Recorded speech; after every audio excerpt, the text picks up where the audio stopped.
of people say that the world is becoming a harsher place, a more difficult place. That in our world of selfies and personal social media, celebrating our own achievements all the time, we're becoming more selfish, that we care less about other people, and that we are losing our connection to others. Is that true? Tonight I want to have a closer look at empathy and compassion and see, are we worse off? Are we better off? Can we do anything about it for ourselves? Ubuntu is an African philosophy, often translated essentially as the person in me sees the person in you. But essentially, it's difficult to translate directly into English, is a philosophy of recognizing that it is our treatment of other people that gives us our own humanity, and indeed by extension our treatment of everything else that really reflects on us as people and gives us our humanity. At the heart of each definition of Ubuntu is the essential idea of connectedness, that not only are we the same as each other, but that we are connected to each other, or should be connected to each other. So how does empathy fit into that? Is empathy something we all share? I mean, all of us have the experience of when you see another person in physical pain, seeing them step on something sharp, we wince and react as if we feel the pain ourselves. In fact, many people do feel the pain themselves or feel some variation of that in our nervous system. And in fact, studies actually show that the same pain receptors in the brain that are triggered in the person who just stood on the nail are actually triggered in ourselves at a much lesser scale, but that empathy is actually created as a recognition of sameness, that our brains are capable of generating somehow the same pain response that we see in another person, and perhaps in order to feel empathy. And we're capable of feeling that for emotional pain as much as physical pain. And it's said that when people don't have empathy, when they don't have that characteristic, they are essentially acting out of self-interest, to the point of disregarding the welfare of other people. It just is not relevant. Disregarding the feelings of other people. It is the absence of empathy that generates behavior that hurts other people. Antisocial behavior, anti-person behavior comes out of a lack of empathy. And in the most extreme situations, murder and genocide and all the ways that we treat people as a whole in a negative fashion could also arise out of that same lack of empathy. There's some people who say that part of what makes us civilized as human beings is the capacity and practice of empathy, capacity for empathy and its practice. So what exactly is empathy? It's not only feeling other people's feelings, it's really the capacity to understand them in some way. It's a capacity to understand another person's thoughts and their feelings and their situation. It's to identify with it, but as if you were coming from their point of view, not your point of view. It's a little bit like imagining yourself in their shoes, or seeing yourself in the situation that they are in. And like that, you can identify with why they're feeling what they're feeling and what it is that they're feeling. And that, supposedly, generates positive behavior in us.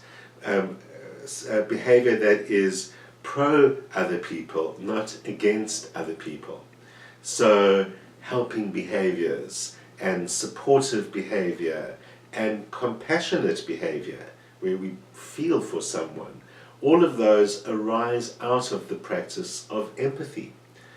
in fact, those behaviors can't really be faked or forced. So empathy gives rise to positive social behavior, and that, of course, benefits ourselves and the person who we are helping. Is it that it benefits ourselves that we do it at all? Certainly, some behaviorists would say that it's an evolutionary behavior, that the behavior of empathy in recognizing others allows us to create networks and groups and protect ourselves in the process. It also allows us to identify with a group in some ways. Human beings are are social animals, and we need to connect with other people. So empathy is one way we do that. Certainly, research shows that we're not the only species with empathy. Firstly, our fellow primates demonstrate empathy, and what research has revealed there, that in primates such as ourselves and the great apes, there are actually special neurons in the brain that fire in response to other people's experiences. They call them mirror neurons, and they literally fire in response to the pain, say, that someone else is experiencing. We have our mirror neurons trigger and we experience pain, and that gives us the ability not only to empathize, but actually to even understand their behavior in the first place. Our capacity to read people and to grasp their emotional behavior, to respond to it and interact with it in all the right ways, is really supposedly based on these mirror neurons. So that allows us to then empathize in some way. It also relates to similar how we even mimic each other's physical behavior. It's well known that in order to create empathy between yourself and another person, you can actually mirror many of their physical actions. So if someone is talking to you and they are, say, leaning on their chin while talking to you, if you lean on your chin while listening to them, they will experience you as having greater empathy and as understanding them more thoroughly. It's not quite as simplistic as that. It's a much more complex and often subtle mirroring of behaviors, and when properly understood and used in therapeutic situations where it can be used, it's a little bit more selective than that. You don't automatically mirror everything, but you mirror what enables and engenders that level of empathy. In the end, it's the mirroring of behavior and the mirror neurons in our brains that allow us to share emotional experiences, to identify emotional experiences, and become more empathetic with others. It must be pointed out, though, that it's certainly not exclusive to the great apes and might not always be exactly related to mirroring. So having empathy increases the likelihood that we are going to help others and that we are going to show compassion towards them. So, the Greater Good Science Center says that empathy is the building block of morality. For people to follow the golden rule, it helps if they can put themselves in someone else's shoes. It's also a key ingredient of successful relationships because it helps us understand the perspectives, the needs, and the intentions of others. Social factors and cultural factors strongly influence do we develop empathy, how we develop empathy, and where do we direct that empathy? Who do we feel empathetic for? Because empathy is not universal. We don't feel empathy for everyone.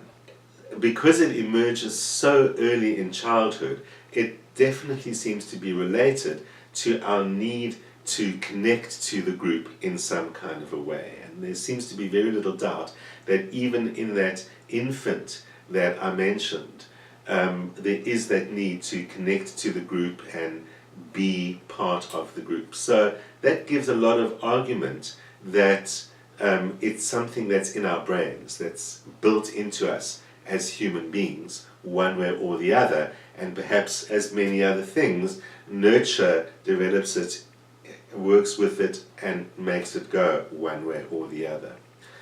But certainly, we also see that not all children have the same capacity for empathy. Not all people have the same capacity for empathy. So even to whatever extent it is physiological about the brain, our own experience shows that not everyone has the same capacity for empathy. If it was as hardwired as many other emotions in the human being, we probably would see more of it. I started off by saying empathy seems to be what's lacking in the world. Would we be able to say that if empathy was so built into us that it emerges automatically? There are two kinds of empathies that psychologists will identify. Firstly, it's emotional empathy, which is what I've been talking about, which is identifying with other people's emotions and feeling emotion in response, so feeling pain or distress when someone else feels pain or distress. And the other kind of empathy is a more rational and cognitive empathy. And that is by understanding someone's situation, you begin to identify with them in some way. But it's mostly an emotional connection that we mean and describe when we talk about empathy. You know, the bottom line is it's about what we then do for other people. It's one thing to feel empathetic and to be a sensitive, compassionate human being. But if you just stand around and said shame and that's terrible, that wouldn't really be much of a purpose. Even evolution wouldn't have much of a purpose for that. So there is the correlation between feeling empathy or concern for someone else and actually stepping out to help someone else as well.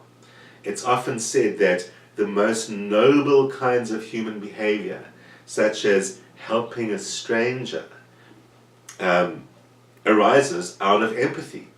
The roots of Good Samaritanism really arise out of empathy. Otherwise, why else are we doing that? Well, maybe we're trying to gratify something in ourselves. What could that be?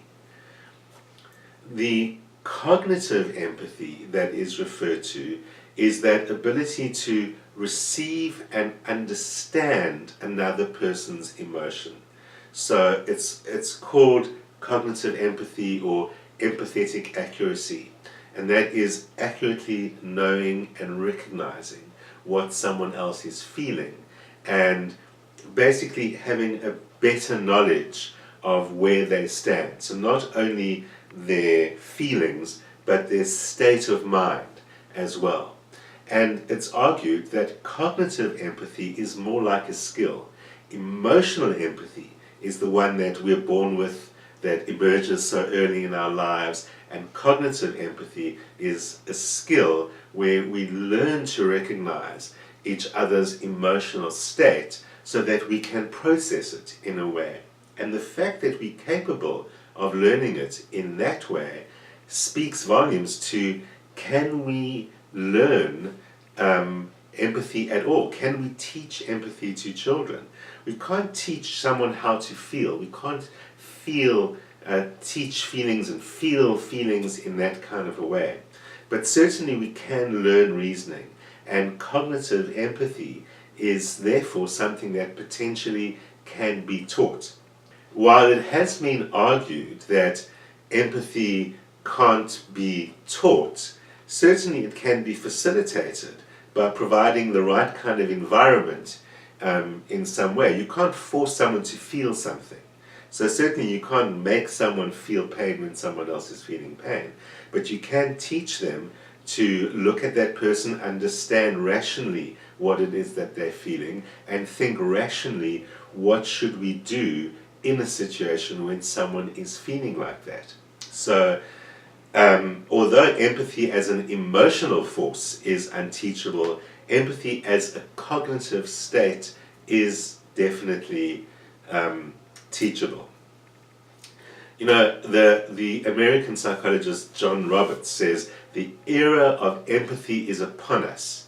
He says that, you know, the populations are growing and climate change is happening and there's new threats of all kinds, and we threaten to destroy ourselves and destroy the planet, and even our empathy is going away. But he says only empathy will help us overcome today's immense global challenges and help us evolve as a species. Is that true? Some people believe that you can have too much empathy, and that having too much empathy is detrimental to your own well-being and even to the world at large.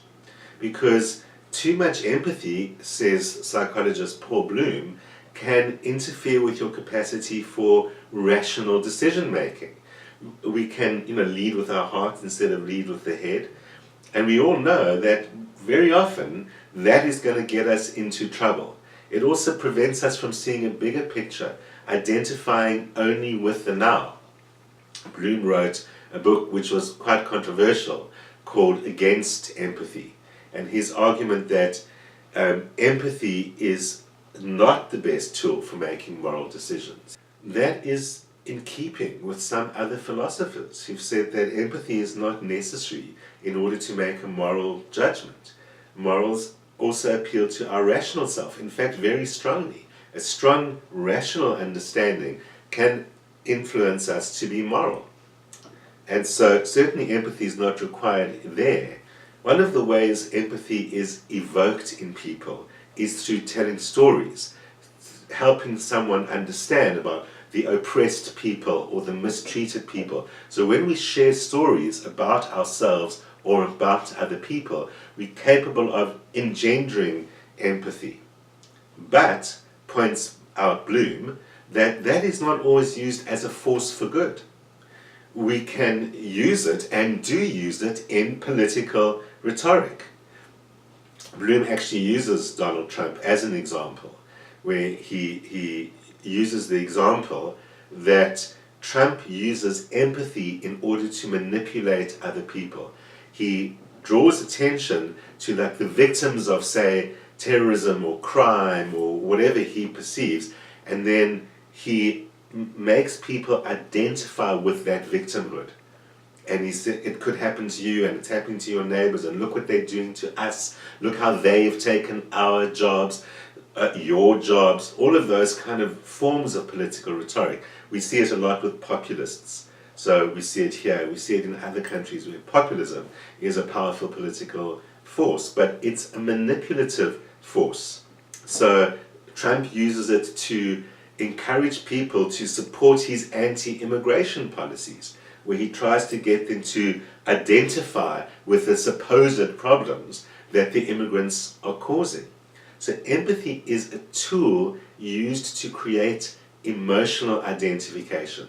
That is very similar to the whole definition of empathy we've had since the beginning of this discussion. And then you can see its danger as a political tool. Bloom says, Donald Trump talks a lot about people who are assaulted by illegal immigrants, raped and murdered. And he says, I wish to some extent that the population could become more immunized against that sort of emotional appeal. And he is identifying the fact that, of course, that's what's causing, that's the negative form of empathy, that's causing more problems and antisocial behavior than pro-social behavior. So he seems to demolish the argument that empathy is pro-social, and it actually can be used as a political tool. So it is important to know when to empathize and when to actually assess the motives of the people who are stirring our emotions up, like politicians. And politicians are the biggest stirrers of that. And actually learning to inure ourselves, to numb ourselves to some extent. I mean, is it possible, is it wrong to numb ourselves? Can we numb down our empathy? Certainly we can. It's very, very little doubt that doctors, amongst others, probably do that all the time. If doctors had to live in a state of constant empathy, then they'd never really be able to get their jobs done because they'd experienced the pain and trauma of the people they have to deal with. They have to use their rational selves to rise above it. So we can bring our own empathy under control, and psychologists have proven that when we believe our empathy is under our control, we empathize more successfully. In other words, even in situations where it's someone who is actually different than us and has a different view than us, we are more able to empathize with people who are very different than us when we believe that empathy is under our own control. And that's how we can learn to identify with people who are a different race than us, who are a different culture than us, who are a different socioeconomic class than us. So some believe that empathy cultivates selfless compassion, but does it? Whether it's Paul Bloom or other psychologists like Tanya Singer, believe that it's compassion that we should cultivate and not empathy per se.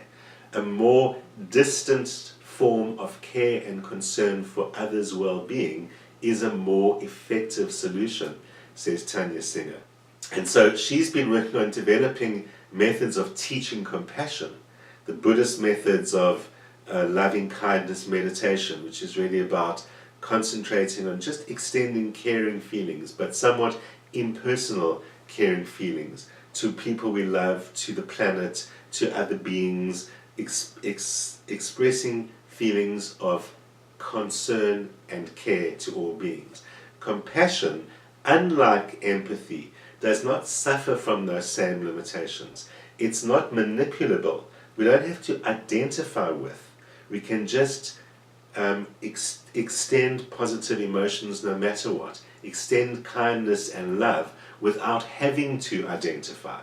Singer and Bloom say that is where we should be going. It is compassion we should seek, not empathy per se. In fact, it's been shown that compassionate behavior and empathetic behavior are actually different in terms of how the brain plays things out. So they would say that humanity works best when we rely on reason and rational thought extended into compassion rather than automatic empathy, which drops the barrier and doesn't even ask the question. Is that worth it? Am I being manipulated?